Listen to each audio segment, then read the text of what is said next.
Ashama kan jirtu kabajamtoota daawwattoota keenya baga dhalachuu gooftaa keenya Yesuus Kiristoosiin isin geejjechaa harraga sagantaa Kiilolee haala adda ta'een istuudiyoodhaan alatti qabadhiisanii dhiyaadheera.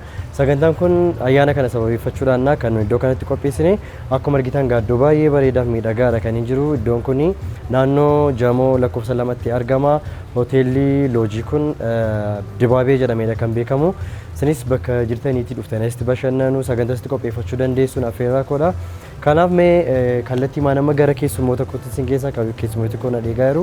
Jalqabaan madumatti sagantaa kana hordofaa affeerraa koodha. Egaan kabajamtoota daawwattoota keenya baga dhalachuu gooftaa keenya Yesuus Kiristoos isin geejjechaa akkuma sila isinitti meegaa istuudiyoodhaan alatti dhaarraa sagantaa kana qabadhiisanii dhiyaate keessummoota asitti argitan kana qabadhiisanii dhufeera.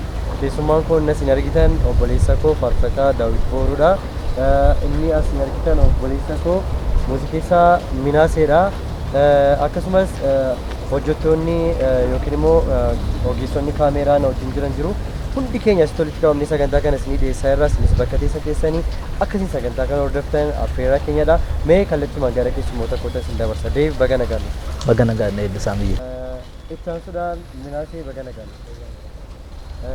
Mee deebaa eenyummaa keessumarraan daawwattoota keenyatti akkasiin kun barbaada. Haasaa gabaabduu nu godhe. Yaa ani maqaan kiyya Daawit faarfataa Daawit Booruuti. Faarfadha.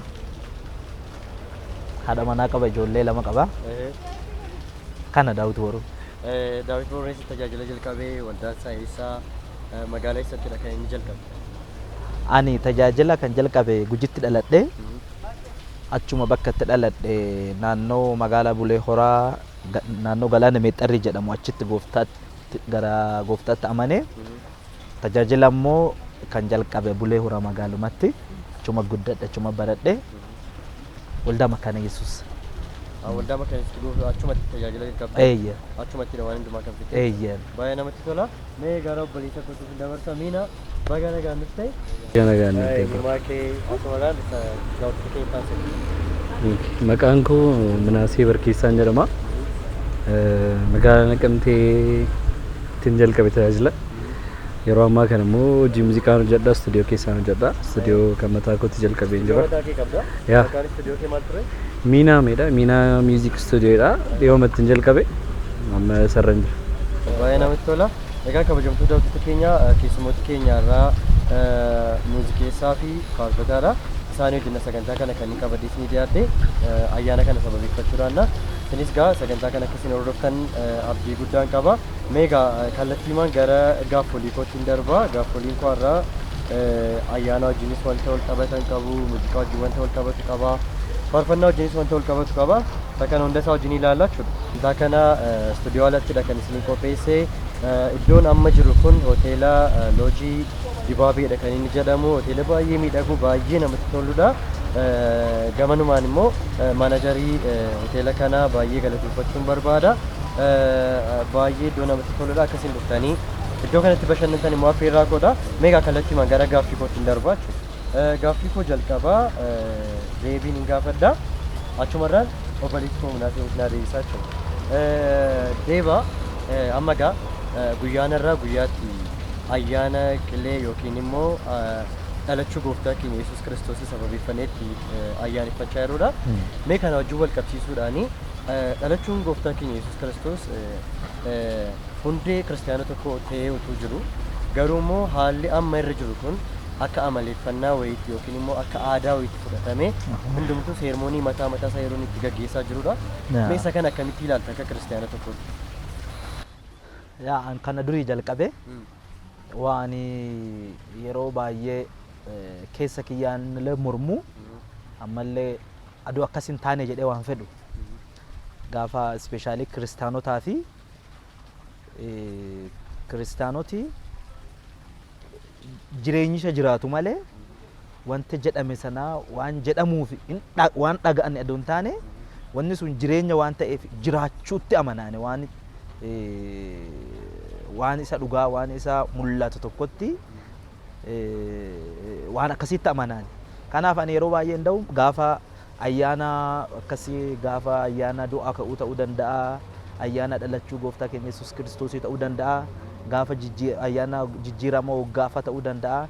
Namooti waan addaa wayii godhan gaafas horii faqaluu waan wayaad kana dura hin qabne bitachuufaa waan akkanaa jira.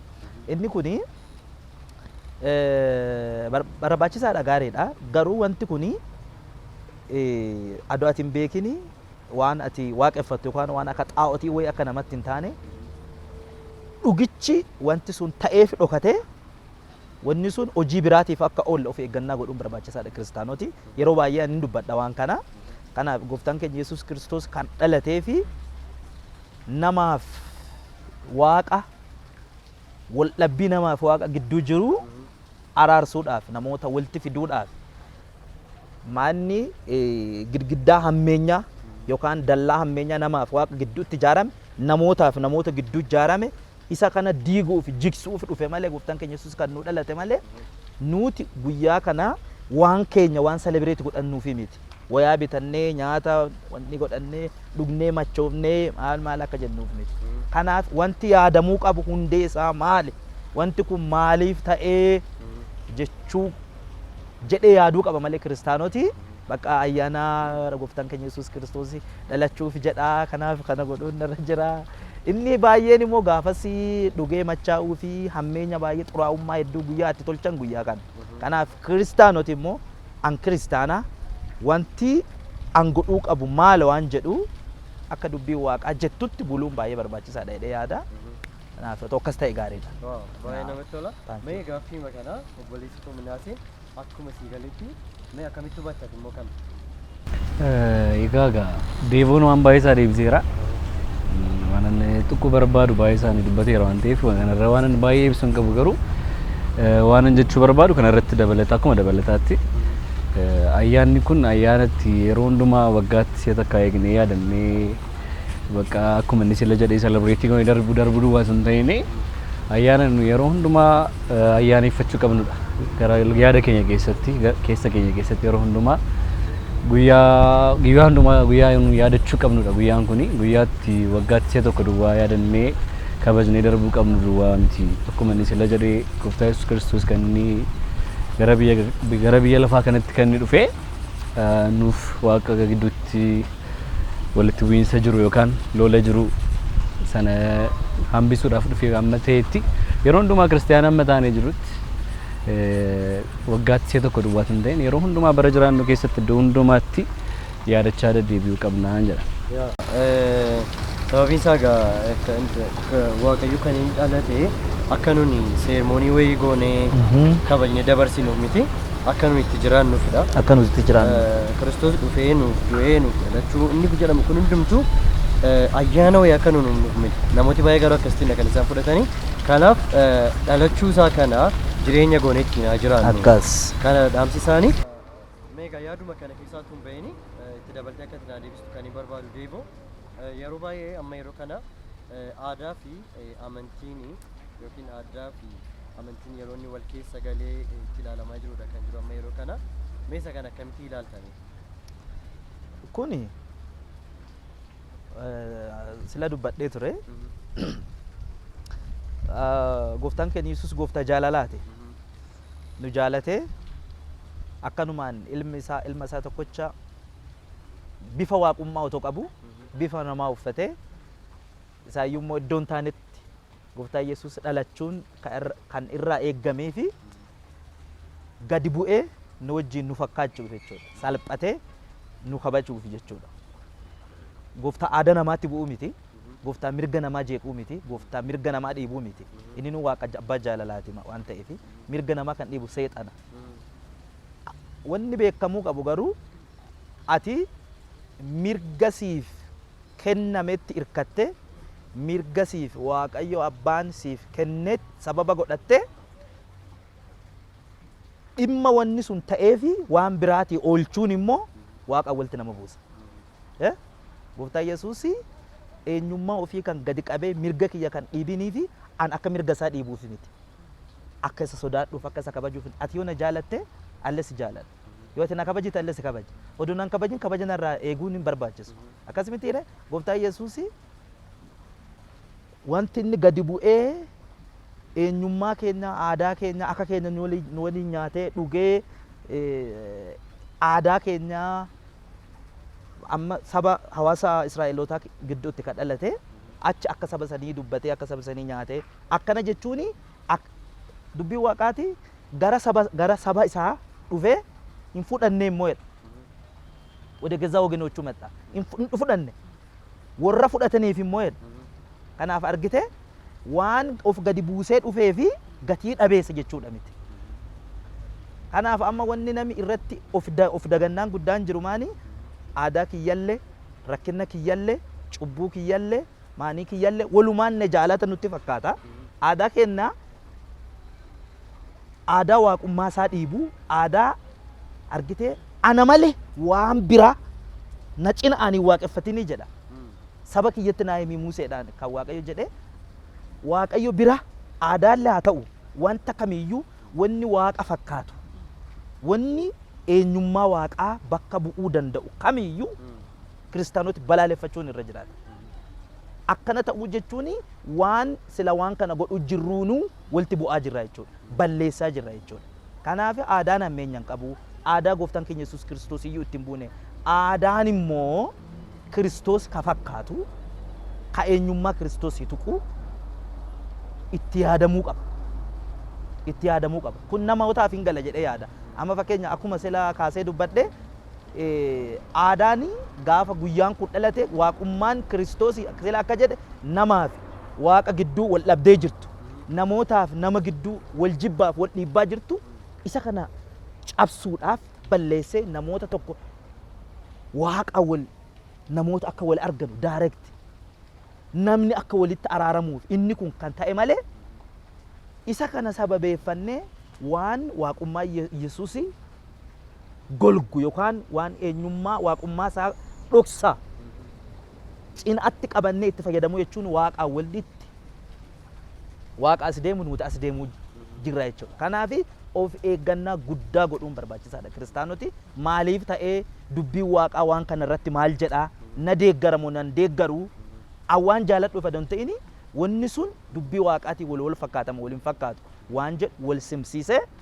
akka nama qajeelchee yaaduutti akka nama onnee Kiristoosii qabuutti akka nama garaa Kiristoosii qabu akka nama sammuu Kiristoosii yaaduutti akkasitti yaaduun irra jiraata malee Kiristoosii wanti kamiyyuu dhoksuun irra jiraatu wanti kamiyyuu aadaa haa ta'uti wama kamiyyuu haa ta'uti sagalee faallaa sagalee waaqaatiif faallaa Kiristoosii ta'uun qabu waan jedhu qaba itti yaadan kiristaanoti baay'ee namatti tola gaariidhaan kabajamtoota keenya meeqa ammoo ayyaana keessaatii baanee dhimma waa'ee muuziqeessotaa fi faarfattootaatti deebina mee amma obboleessa koo Minaase irraan jalqaba Miina yeroo baay'ee amma gaa istuudiyoo banatteetta istuudiyoo mataatii qabda mee gaafa faarfattoonni si bukkee faarfannaa hojjechuu dhufanii hanqina akkam akkamii jira maal sirreeffatanii akka isaan dhufan barbaadda gorsa akkamii laachuu barbaadda akka koompozarii tokkotti itti maal godhanii jettee yaadda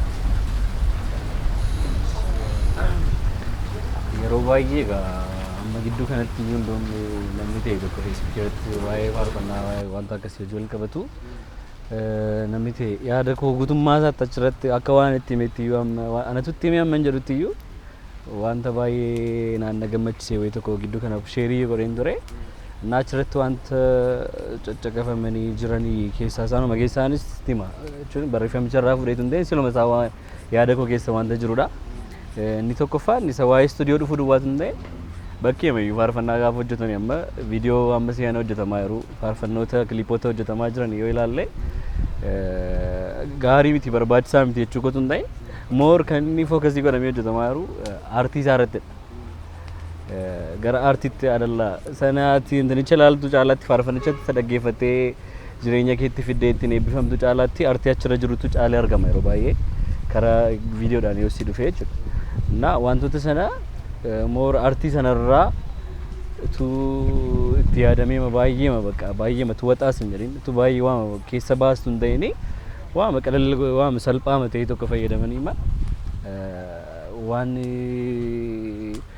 faarfannaa sana dhoksuu hin dandeenye faarfannaa sana waan dhoksuu hin dandeenye ergaa faarfannaa sana wanta dhoksuu hin dandeenye tu ta'e gama istuudiyoodhaan immoo waan baay'ee jira wanta baay'ee jira Waama si mudate irraa kaasee yaa akka gorsaatti waan barbaade laachuu wanta baay'ee jira inni tokkoffaan sagalee isaan irratti namoota tokko tokko amma gatii birrii qabuuf ifa manaa godhe akkas jechuudha gatii birrii qabanii fi ijoolleen tokko tokko gatii birrii qabanii fi gatii birrii qabuuf namni dhufee hojjetu jira birrii gatii qabuu fi deevoon gatii inni hojjetee kanaan dura milkaa'ee namni jaallate faarfannaa isaa fudhatee namoota bukeetti gatii inni beekamtee argatee anis bakka dhiyee birrii isaa fudhatee namni dhufu jira namoonni akkasitti dhufu baattanii jira akka kootti yoo amma maal kennaa fa'aa sirreeffachuu qabu jettaa si bukkee amma fakkeenyaaf faarfataan tokko faarfannaa hojjechuu hin dhiisu hojjechuuf immoo istuudiyoo dhufu so istuudiyoo toon dhufeen dura maal gochuu qaba jettu maal gochuu qaba jettu inni guddaan wanta inni gochuu qabu jiru inni guddaan inni isa jalqabaa kennaa masaa ta'uu isaa adda baasee tun adda naa baase nagaanaaf kennaa masaa qabaachuu isaatu adda baasee dhufee natti tola maaliif namni kennaa isaa ta'ee si rakkisu dhufee achittis hojii isaa hojjechuunis si rakkisu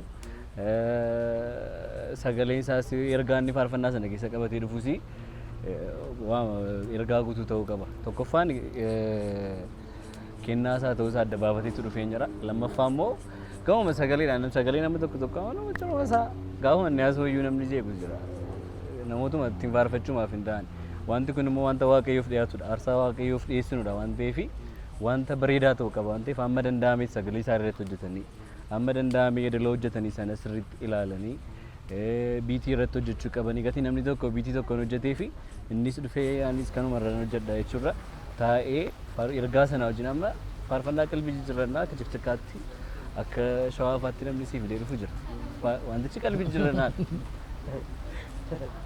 naa wantoota akkasii fa'aa ergaa faarfannaa sana wajjin wanta deemu sana qoratanii itti yaadanii sagalee isaanii amma isaanii danda'ame sirreeffatanii. Gamee ergaadha nama akkati baay'ee sirriitti naasuuf kan hin barbaadu faarfattoota garaagaraadha kan dhufu si bukkee ergaan isaaniis ammoo maqaa garaagara so akkam namee gamee ergaadhaan gaafa hojjetanii akkamitti hojjetu wal keessa makanii fidu moo yaadi isaa tokkodha moo wal dhaasaa fidanii si rakkisu baay'een isaa wal dhaamadha baay'een isaa gaafa sin jedhu maaliif beektaa dhugaa namootuma amma faarfattoota dhugaa isaa dubbachuu fi namoota amma taa'imii kanatti faarfannaa hojjetaa jiran warra jechuun baay'ee waaqayyoo isaan kaasee jiru namoota baay'ee jira namoota maqaa isaanii dhahee hin fitne iyyuu jechuudha namoonni baay'ee jiru namoonni sirriitti kennaa isaanii ta'e hojjechaa jiran ergaama guutuu warri fidanii dhufan jechuudha akkasumas immoo namni tokko tokko immoo jiru namoota tuma jalqabatu galateeffatanii asitti immoo maaliif akkas na godhaadha gadi bu'ee immoo waa'ee namaa fa'aa waa'ee yookaan wallaa hojii wallolee fa'aa dhufee diina koo maaliif akkas narraan gootu wanta akkasii wanta wallaa baay'eetu jira waan ta'eef irra guddaatti taane waa'ee Kiristoos tu danda'amee fi namni hundumtu Kiristoosiin itti faarfate waa'ee Kiristoosiin ilaallatu waa'ee jireenya isaa bee haala keessa jiranii keessaa ba'anii Kiristoosiin waan ol qabu danda'u waan waaqayyoo biratti fudhatamu qabu waan waaqayyoo itti gammadu danda'u ergaa akkasiitu qabatanii dhufanii jedhan gara kootti. Okay, namatti tola. Mee amma immoo ati gama istiidiyoodhaan kanaa softee ati immoo gama faarfattoota gama muuziqeessitootaadhaan mee miseejii akkamii qabda jechuun koo maal hanqina akkamii jira gama isaaniidhaan maal sirrachuu qaba jedha istiidiyoo deemtee beektamanii moo manatti hojjeta hin qoostaa miti so maal si mudatee beeka maal sirrachuu qaba jettame faarfataan maal sirreessuu qaba moo muuziqeessaan maal sirreessuu? Faarfataan ispeesifikii gootee asuma irraan garuu jalqabarratti kan hin barbaadu akkuma inni faarfattoota gochaa malee ati immoo isaan bukkee hanqina jiru akka ta'u hanqinni isaan ammoo ol balleessaa irra jechuudha akkas.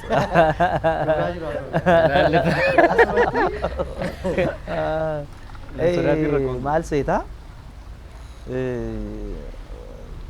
asiinil haa ta'u asiinil haa ta'u hojiin hojjetamu hojii hafuuraati gama kamiinuu hojiin hojjetamu Kiristoos calaqqisiisuuf Kiristoos mul'isuuf kanaaf faarfataa biras haa ta'u muuziqeessaa biraa Kiristoos mul'isuu irratti immoo akka Kiristoos hin mul'isne wanti si mormu waan baay'ee jira Ispeeshaalii waan muuziqaa fi waan faarfannaa kanaa wal qabatu waldaan hin beekteedha yaada. Salphaa miti wanni kun waan baay'ee waldaa kiristaanaatiif an akka kiyyatti faarfannaa waldaa kiristaanaa keessatti kennaa waaqii waldaa kiristaanaati kenne angafa jedhee amanaan angafa. Angafaan immoo waan baay'eetti morma. Kennaa kana kennoota waaqii waldaa kiristaanaatiif kenne kamirraayyuu seexanni kennaa ittiin mormu kennaa faarfannaatiif waan muuziqaa kanaa waan qabate beekta irraa fuudhanii seexan harkaa fuudhanii waldaa kiristaanaatiif kennan waan ta'eef yeroo hunda seexanni ittiin morma kennaa kana. Kanaaf ammaanii namuma nagaa waliin nyaattee dhugdee hiriyyaa kee ta'uu danda'a obboleessa kee ta'uu danda'a faarfannaa hojjechuuf gaafa waliin dhufte garuu eenyuman ta'in mee eenyu barbaadi gaafadha. Namoota waggaa dheeraa nun dura faarfatan namoota waggaa dheeraa Minaafa dura muuziqeessaa turan itti siqi gaafadha. Eenyumti haa ta'uti hojii faarfannaa muuziqeessuuf yookaan immoo faarfataan faarfachuudhaaf gaafa istuudiyoo seen nami ada walitti hin bu'in otoo waliin dhabin faarfannaan hojjetamee xumuramu jiru. Faarfannaani chaalenjii kanaan ala hojjetamee ba'e rakkoo qabaachuu danda'a waan ta'eef itti alaallamu. Dhugaa baay'ee ati amma Minaasee gaafachuu dandeetta. Hojiin kun hojii baay'ee rakkisaadha. Faarfataan yookiin seexanni kompiitara seenaa yookiin obboleessa kee ta'uu danda'a Minaasee yookaan Minaasee sababbiin hin seenneef hin jiru Yihudaatti fayyadama mitiidha. Duukaa bu'aa Kiristoos eenyuyyuu seenuu danda'a. Phexrosiyyuu seene ati hin duutu hin jenne Phexrosi. Kanaaf Phexrosi ati hin duutu Yesuus hin jenna seexana ati seexana callee dheedhee gooftaa Yesuus. Kanaaf seexanni hin seena bakka dhufee yookaan kompiitara seenaa yookaan warra humna ibsaa hojjetan seenaa yookaan muuziqeessaa seenaa bakka inuma wal dhabdaa inuma mataan si buqa.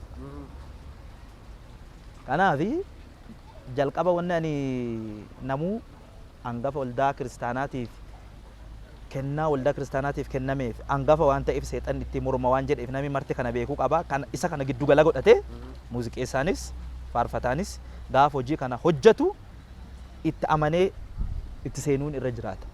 Tokkoffaa jalqabumaayyuu faarfataani ati saamiin tokkochi boottee ija luqqaate nama 1,000 kan bu'an faarfannaa keetii yoo ni jajjabaatan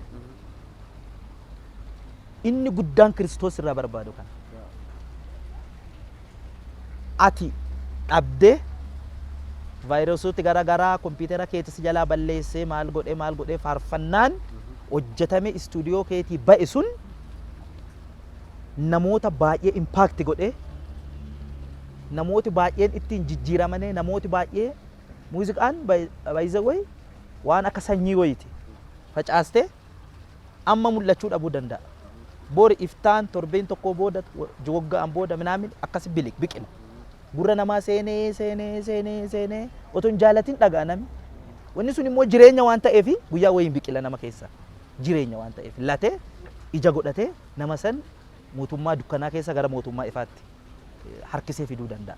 Kanaaf inni hundee ta'uun irra jiru inni fokas godhamuun irra jiru maallaqa argamuu fi wal dhabdee faarfataa fi muuziqeessaa gidduu jiru adoon ta'ini hojii ana hojjedhu kanaan Kiristoosii maqaan isaa waamamaa.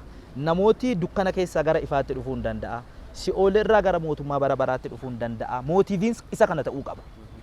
Namni hundi akkas yaadee hojjechuun qulqulleessuudhaaf jedhamitiire hullum lamaan natsiyu. Namni hundi hojii hojjetu kana gara Kiristoosii nama harkisuudhaaf dukkana keessaa nama baasuudhaaf ta'uun irra jiraata jedha. Dhaamsa akkamii qabda?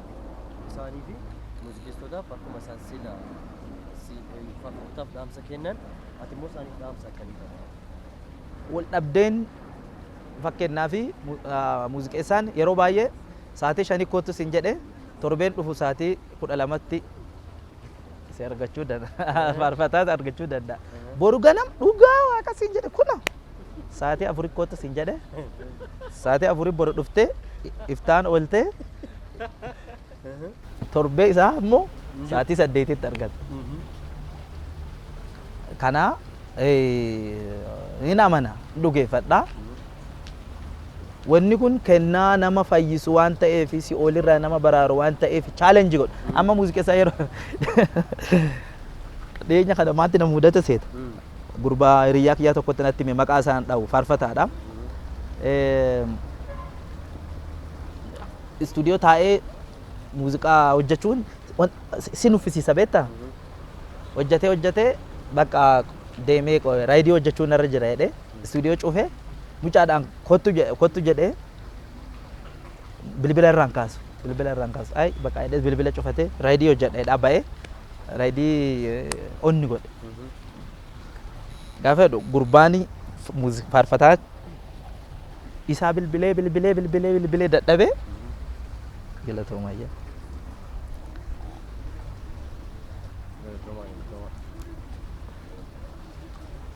Bilbilee fi dadhabee Minaasee dhaga'uun irra jira qo. Raadii waammatee gara manaatti galuu ka'e faarfatichi. Faarfataani raadii waamee gara manaatti galuudhaaf gaafa raadii bilbiluu hin galeefi.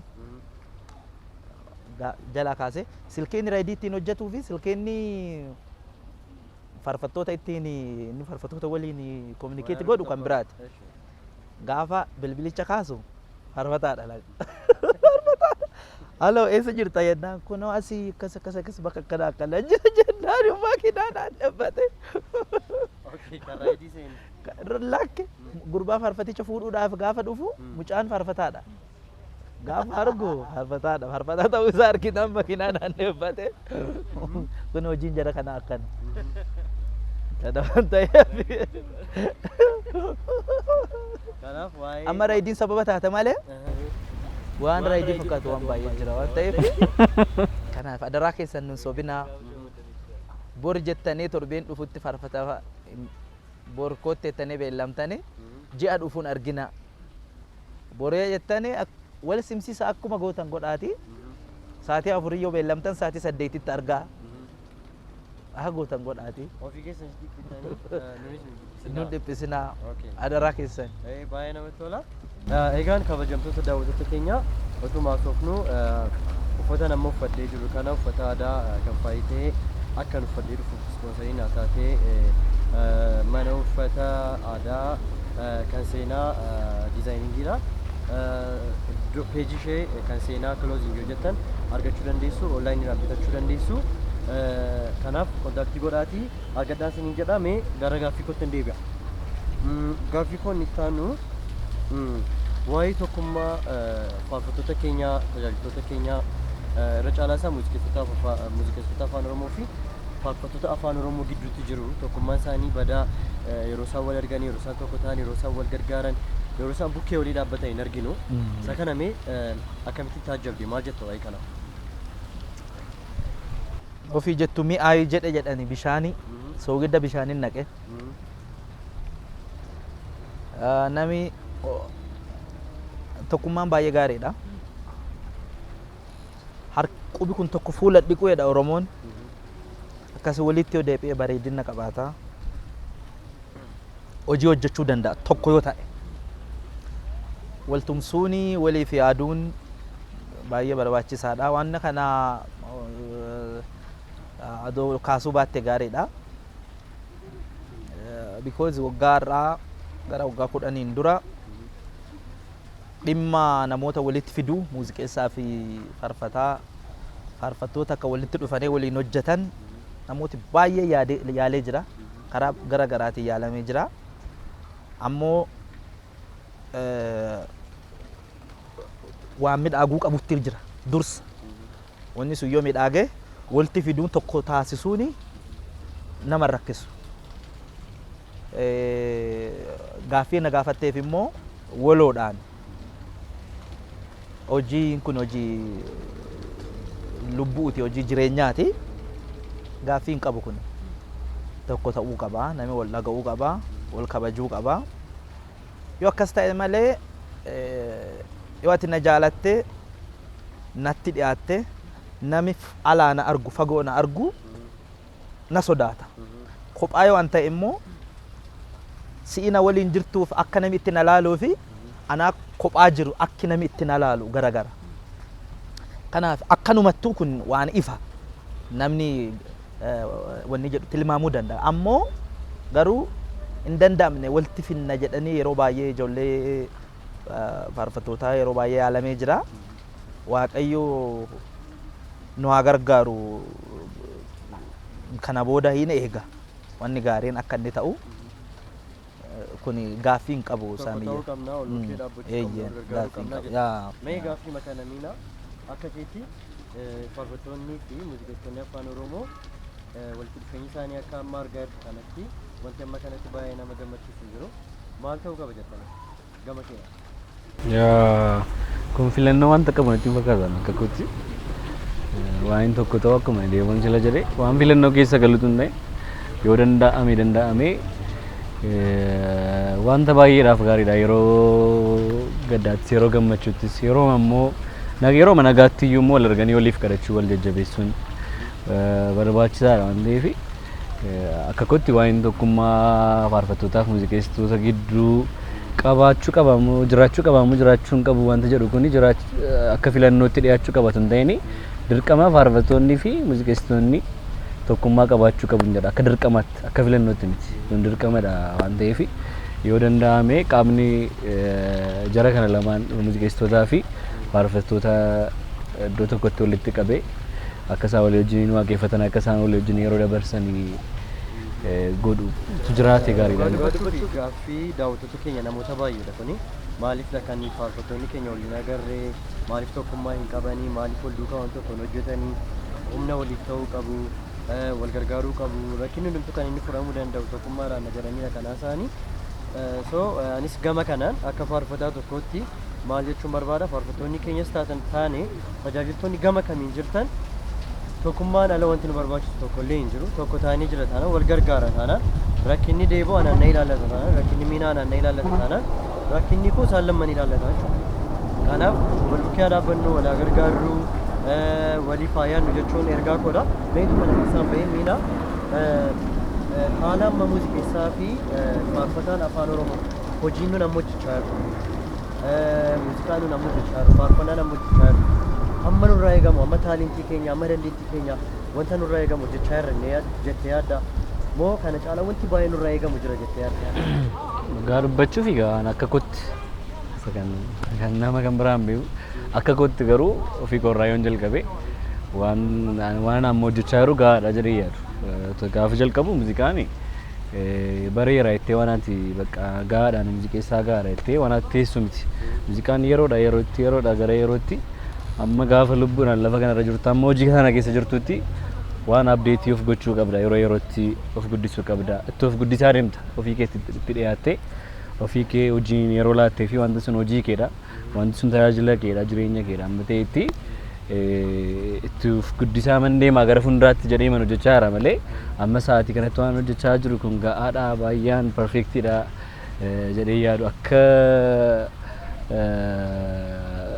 namni ogeessa namni nuti experienceedhaan waan kan biraadhaan karaa hojii kana caalu tokkotu ta'e ilaalee dogoggora baay'ee wanta baasuu danda'u dogoggora baay'ee wanta qabuufaan hojjechaa oola ta'uu danda'a maybe garuu ammaaf kan hojjechaa jiru ammanaaf galee amma waaqayyo ayyaana isaanaa baay'isee amma waaqayyo na hubachiisee hojjechaa jira gara fuulduraatti garuu gara muuziqeessitootaas gara faarfattootaas ganaa wanta baay'eetu nu hafa jedhee yaada. Isheen gama hojjechaa jiru hundumaadhaan. Itti guddachaa deemaa irra malee ga'aa ta'aniitu miti garuu ittima guddachaa jirra jedhamee yaada. Mee gaaffii makanaa deebaa. Amma namooti baay'ee an baay'ee hojjedhee fixeera amma na godheera kana godheera jedhanii yeroo isaan itti wanta hojjetan tokko olka kaasanii haasa'antu jira. Mee akka nama tajaajiltoota kanaatti yookiin akka nama faarfataa tokkootti wanti amma nuyi hojjechaa jirru kun ga'aadha jettee yaadda? Ga'aa miti. Ga'aa miti. Homaan hojjetamne. Homaan tuqamne jechuun hin danda'ama. Ispeeshaalii akka nama ture ani madarakiirra waggaa dheeraa faarfadhe anaaf waggaa dheeraadha. Almost waggaa 17 madarakiirra jira. gaafa yaaddu immoo isumaayyuu immoo akka nama hafuuraalleetti gaafa yaaddu waan hojjattee darbitetti bakka godheeraafi jechuun sirra hin jiraatu. Waaqi keenya waaqa waan haaraati. Waaqayyo ganama haaraa hojiinsaas har'a waan nama baay'ee nama dinqisiisaa hojjatte bor immoo gooftaan waan haaraa qaba. Isa immoo dhaloonni akkuma kaleessaa akka waggaa darbee akka waggaa 10 dura akka waggaa 5 dura waan waggaa 10 dura hojjette ammallee deebistee isa kana hojjettaa namni siraa dhagahu hin jiru. Wanni sun urgaa'ee midhaagee mi'aayee gurra namaatti akka gurra namaa seenu taasisanii hojjechuun waan filannoo qabu miti. Kana waan ta'eef baay'ee nurraa eegama ganaadha. Hin hojjanne. Egaan kabajamtoota daawwattoota keenya sagantaan irra nu qopheessine kuni ayyaana gooftaa keenya Yesuus Kiristoos jechuu isaa ilaalchiseetu mee amma gaanii isinis bakka jirtan teessanii ayyaana kana sababeeffachuudhaan mana keessa teessanii gammachuutti dabarsaa jirtan isinii wajjin dabarsaa irra isinis iddoo jirtan teessanii akkasiin wajjin gammadanii bohaartanii barbaada. Affeerraa koodhanni kuni ayyaana dhalachuu gooftaa keenya Yesuus Kiristoos ilaalchiseetu istuudiyoodhaa alattidha. Akkuma argitan baay'ee iddoo namatti tolu teenyedha kan nuti dabarsaa jirru. Isinis bakka jirtan teessanii sagantaa kan akkasiin isinitti tolee dabarsaa jirtan beekaa. Uffataan uffadheeru kana kan ispoonsariinaa ta'uudhaan bukeefoo dhaabbatan kan seenaa kiloozingiidha. Kan seenaa kiloozingii Facebook page isaanii irratti argachuu dandeessu. Onlaayiniidhaan jettanii argachuu dandeessu. Kontaaktii godhaan isiniin jedha. Mee gara keessummoota kootas hin dabarsa. Jechan siilaadha. Sakandii 10 gidduutti faarfannaa nu faarfattaa. Jechan siilaadhu sanarra dhaabbatee sakandii 10 gidduutti faarfannaa nu faarfatta. Kanaaf qophooftee tadhi. Ilaalla. Kanaaf deeboo sakandii 10 gidduutti jechan siilaadhu irra dhaabbattee faarfannaa nu faarfattaa jechuudha. Sakandii 10 jechuun amma itti faarfattu miti. Amma itti jalqabdu. Waliigalleer. Sakandii 10 jechuun? Sakandii 10 jechuun amma daftee akka itti jalqabduuf malee amma itti gidduutti faarfattu. Sabooddee faarfachuu dandeessa akka barbaadde. Okay, jalqabuu fidaa. Jechaan isin siilaadhu sagalee jedha. Sagalee jedha jalqabeera. Sagaleen kee boolla keessa nama baasaa achi keessa eenyuta manee qaana'ee ananoo kana dhaga'ee. Sagaleen kee boolla keessa nama baasaa achi keessa eenyuta manee qaana'ee ananoo kana dhaga'ee. Ananoo kana dhaga'ee. Ananoo kana dhaga'ee. Okay, thank you. Amma gara obboleessa kootti darba. Gara Minaaseetti darba. Miina. Ranaa deebisuma sana. Kanuma isaan deebisa. Haaraadha. Kan kee immoo maal jedha? Mata dureen silaatu alfaa jedha. Alfaa. So sakandii 10 gidduutti alfaa jecha jedhu faarfannaa nu qopheessa. Sakandii 10 gidduutti mata duree alfaa jedhu faarfannaa nu qopheessa jechuudha.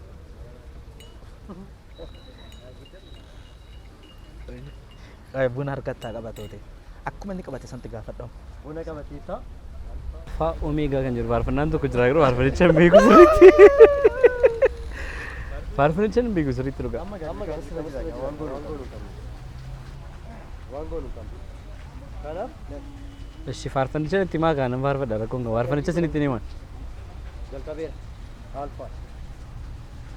Alpha Omega Alpha Omega sagantaan si jiru jecha isaan sirriitti hin beeku. Okay, anyways argateeta mee amma immoo gama gaaffii gosa kan biraatti hin darba. Deevaadha. Deevaatan suuraa wayii agarsiisa. Suuraa kana eessatti beektaa akkamitti kaatee mudannoo isaa akka itti nattaasuuf hin barbaadu. Walii galleera? Esh. Baskii Deeb suuraa kana eessatti beektaa? Abeet Yesus. Isti. Yesus. Nestaara inni bira jiru. Akkamitti kaatanii Suuraa kana goorii deemnee deebi'aa jirra. Goorii. Okay. Wallagga lixaa dastaa wajjin bakki itti kaan immoo geedoorra as darbine Amboodha. Geedoo naannoo Baabichi naannoo sana. Naannoo sanatti kaatanii waggaa meeqa irraa dhufa? Waggaa 8,2004. Oh, yeroo isaa hojii yaadatu. 2004 dhuma isaarra. Baay'ee namatti tola. Suuraa tokko sii dabala sumarraan iddoo itti beektuu fi akkamitti akka kaatee natti himi. Suuraa kana eessatti beektu? Abeet. Waaqni si araara. Inni kun hiriyaa kiyya. Akaaluu jedhama. Waliin guddanne. Faarfataa Akaaluu. Faarfataa Akaaluu. Galataa qabna Waaqayyoof galataa qabna. Isattu faarfannaa kana faarfatee waliin guddannee bakka obboleessa kiyya jechuun hin danda'ama. Bakka tokko waliin ciisaa, waliin kadhataa, waliin guddanne jechuun hin danda'ama. Maanni bakka tokkotti guddanne jechuun mana tokko keessatti guddanne jechuun hin danda'ama. Waggaa meeqa irraa kaatan kana? Kana xiqqoo fooyyofnee irraa argitu xiqqoo fooyyee qabna. Allee fooyyee qaba Akaaluutti. Baay'ee. Akaaluun baay'ee rakkisaadha. Kan keeyyoo adda. Kan keeyyoo adda. 2005 ta'u 2006 ta'u akka lakkoofsa biyya kanaatti akkas. Baay'ee namatti tola. Mee gara gaaffolii kootti hin deebi'a. Gaaffiin koo inni kanatti ani qabadde maalla? Waa'ee kennaadha. Kennaa fakkeenyaaf waa'ee kennaa irrattis yaada qabdan baruun barbaada. Kennaan siif maalodha? Fakkeenyaaf nama tokko gargaaru, nama dhabe gargaaru, waan qabdu namaaf sheerii gochuu ayyaanarra waan jirruuf gaafa ayyaana kana akkuma namni tokko argate namni dhabu jira, namni baay'ee gaddaa jiru jira, namni baay'ee gammadaa jiru jira. So nama hin qabne tokkoof maal gochuu qabna jetta? Waa'ee kennaa irratti mee hubannaati qabdu maalodha? Waa'ee kennaa irratti hubannaan ani qabu wanta akka kennu nama gammachiisu jira jedhee yaadu akka kootti dhugaama dubbachiisu argaasa.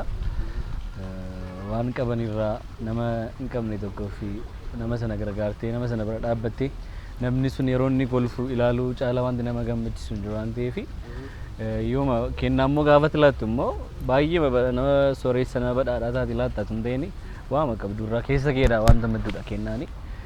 Waama qabdurraa birrii lama qabda ta'ee birrii tokko sana nama tokko filaattee namni sun birrii tokko sana waa tokko godhatee yoo inni darbeeyyuu inni guddaan yaaduu keedha. Yaada garaa keessa jirudha akka ka'umsaatti ittiin gooteedha malee antanii isaa miti. Kanaafuu kennaan nama kennuun an akka kootti baay'ee na gammachiisa dhugaa dubbachuuf wanta baay'ee nama gammachiisudha. Namaaf kennuun baay'ee gaariidha jechuudha kana malee. Kanaaf wal gargaaruu yookiin aadaa wal gargaarsaa amaleeffachuu qabna jechuudha kan yaadu. Silumayyuu aadaa keenya akka Oromoottis aadaa keenyadha wal gargaaruun. Nama kan mucaa kan ofiin taane iyyuu giddufechaa wanta jedhamu jira aadaa Oromoo keessatti. Ofitti qabanii nama mucaa kan ofiin dhalchine illee fudhatanii guddisuun jira. Gara biyya isaaniitti dhayyuu moorii ibsuu danda'a. Waa'ee kennaa waliif laachuu, waa'ee nama dhabe tokkoof kennaa laachuu irratti maal yaaddu? Kuni Islaaminaan dubbataa ture akka aadaa keenya aadaa Oromoolletti waan uummati kenna uummati Oromoo waggaa dheeraaf aadaa keenya kun waan godhuu nuti qabnu garuu nuti kiristaanota amantiire nuti duuka buutuu Kiristoosiiti. Kiristoos inni nu barsiise isa kana qooduudha. Jireenyumti isaatu jireenya qooduuti. Of qoodee sheer addunyaaf of godhee nu jiraachise. Kanaaf nutillee duuka buutota isaa erga taaneen isa fakkaachuun nurra jiraata. Kiristaanota jechuun kennuudha.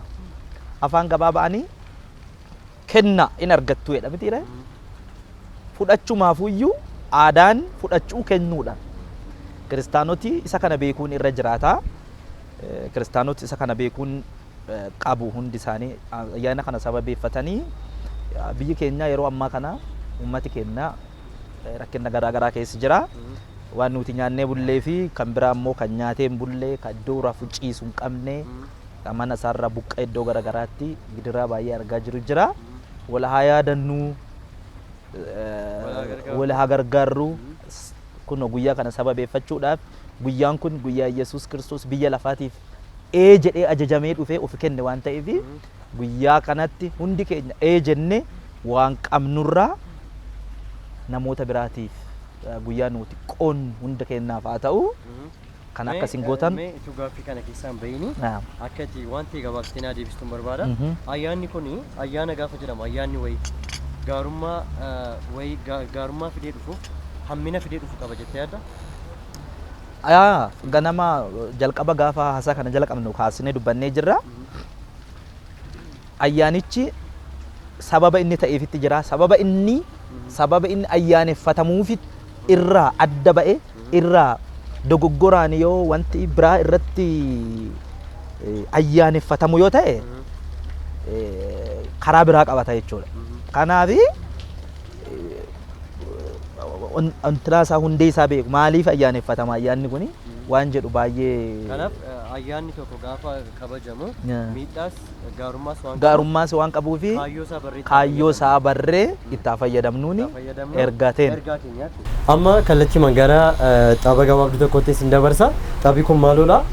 Ani gaaffii isin ilaalla. Gaaffii keessaniif deebii naa qopheessitu. Gaaffii koof deebii naa qopheessitu. Kanaaf akkasumattiin yaadaati kana na gaafachuu danda'a jira deebii naa qopheessaa. Kanaaf gaaffii lama fudhadha. Gaaffiin koo yoom fuutaadha? Finfinnee fuutaa jechuudha. Okay, aski deebi. Fidi. Gaaffiin kee tajaajila qabdaa jedha. Tajaajila qabdaa? Maala deebiin kee? Gaarii galata waaqa. Gaarii maal? Gaarii galata waaqa. Tajaajila qabdaa? Ayi.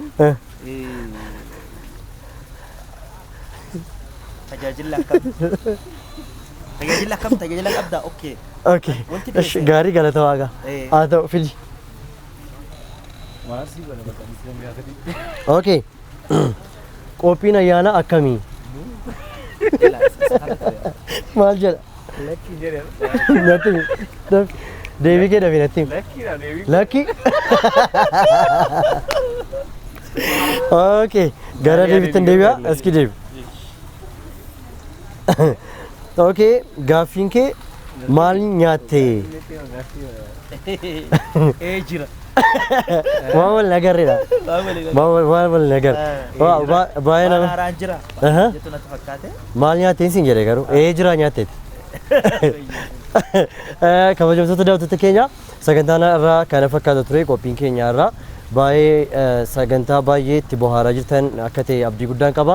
Mana keessan teessanii ayyaana kana akkasiin gammadanii dabarsaa jirtanis abdii guddaan qaba. Waan nu waliin turtaniif kabaji koo guddaadha.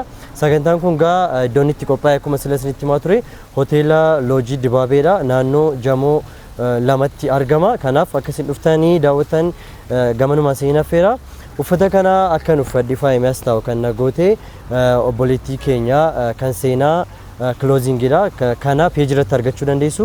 Kontaaktii gootanii waan barbaadan ajajachuu dandeessu isin jala. Keessumoonni koo immoo kana fakkaatu turanii wanta as jiru kana qopheessuudhaan miidhagsuudhaan kan nu gargaarte immoo obboleettii keenya Dibooraadha. Dibooraadhaan baay'ee galatoomii baay'ees jaalladha jechuun barbaada. Ogeessota kaameeraa fuuldura koo ta'anii sagantaan kun akkasitti miidhagee akka isin bukkee ga'u kan na gargaaran obboleessa koo Abeenii, obboleessa koo Dagaagaa baay'ee isin galateeffachuun barbaada. Akkasumas kiiboordii kana eeyyamamaa ta'een alaachuudhaan kan bukkee koo dhaabbate obboleessa koo Dinqaa bakka inni jirutti baay'ee galateeffachuun barbaada. Ulfaadhuun siin jedha. Sagantaa koo kanumaan goolabeera eebbifamaa.